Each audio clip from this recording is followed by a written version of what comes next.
Hey everyone, and welcome back. Before we begin here today, please make sure that you like and subscribe because it really does help out our channel, and it also helps us reach others who want to test their math skills with these types of test questions. And this will be our 17th part in this series.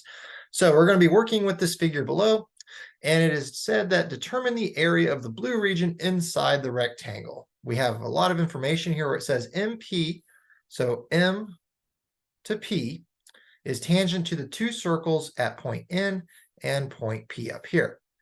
The small circle has a diameter of 6 inches. The large circle has a diameter of 10 inches. Both circles only touch at point R. And it says the large circle touches the rectangle at points S, T, and U. MO and MQ intersect the center of each circle at O and Q. Alrighty, so we need to determine the area of the blue region. So a few things that we're going to have to get here.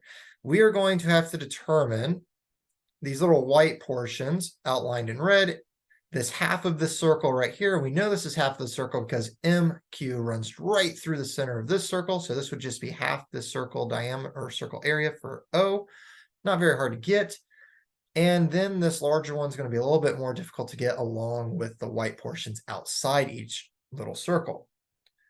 So what we can do is that we can draw a line going from point P down to point Q, and we can draw a line going from point N of tangency down to point O. And we form a triangle here. So how are we going to use this triangle to find anything? Well, since N and P are tangent, that means anytime you draw a line going from the radius to that point of tangency, that angle will be 90 degrees. So we can utilize these two right triangles in order to get some distances here that will help us get the overall area. So let me scroll down a little bit. Just keep in mind that the smaller circle has a radius of 3 inches and the larger circle has a radius of 10 inches, or radius of 5 inches because the diameter is 10 inches. So what I can do here, because this is 5 inches, this is 3 inches, I can use some similar triangle slope here in order to work out some dimensions. So one of the dimensions I really need is I need M to Q. And then I'm also going to need M to S as well. So utilizing ratios of my triangles here, I'm going to utilize the smaller one of MN to O with the larger one of MS to Q. So for NO over M to O, which is utilizing the smaller one, that ratio has to be exactly the same ratio as P to Q over M to Q.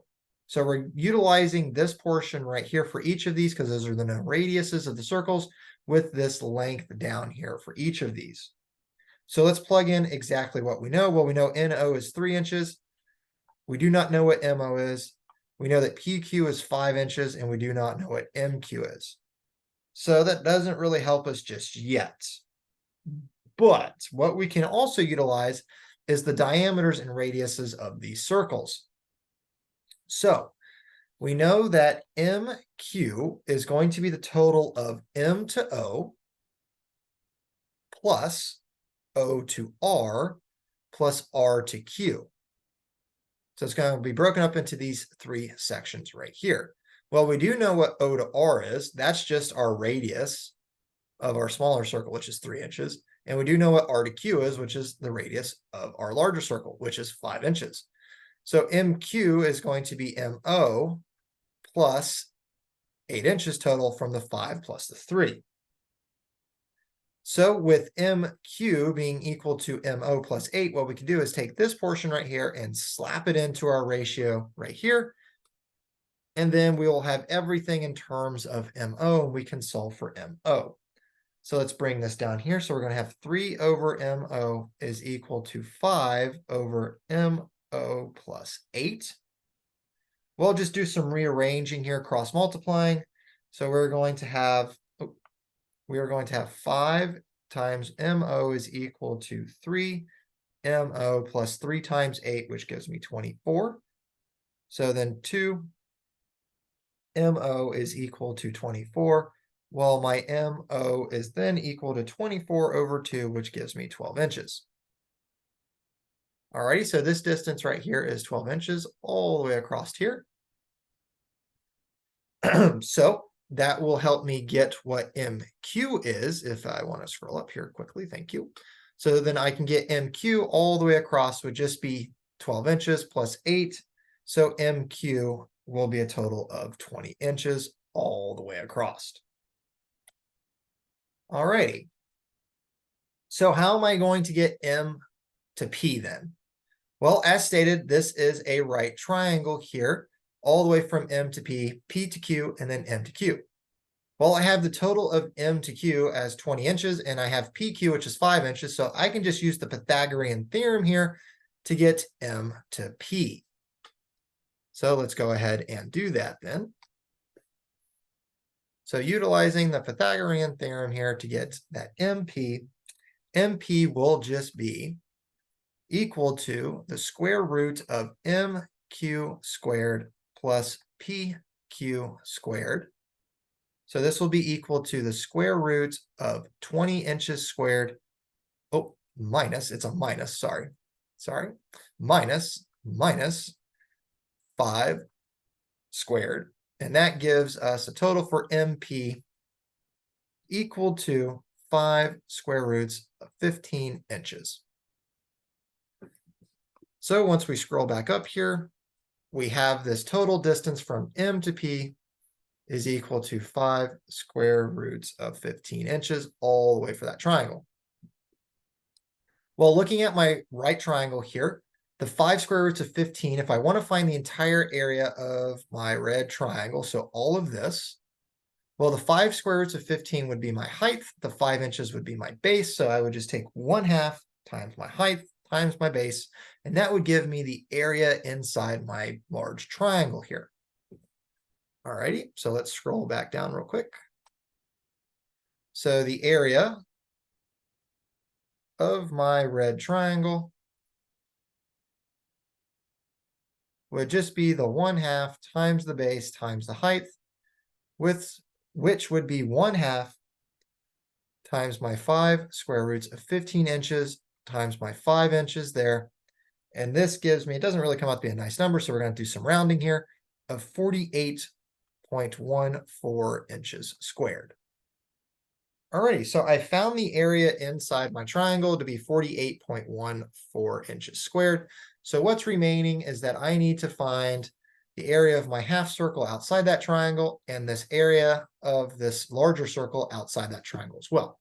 Now, for the smaller circle, as I alluded to earlier, is just going to be half the overall area for the smaller circle because this line of the triangle goes right through the diameter, right through the center of that smaller circle. So that's pretty simple to get. With the larger circle, since the triangle is only taking up a sector of it, we have to determine what this angle is inside this triangle, and then we can determine how much area is outside that triangle. So let's do these two processes, keeping in mind that the radius for the smaller circle is 3 inches, and our overall dimensions here for our triangle will be utilized to determine what this angle is for this triangle.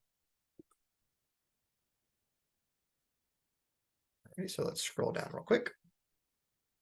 So let's do the smaller circle in blue.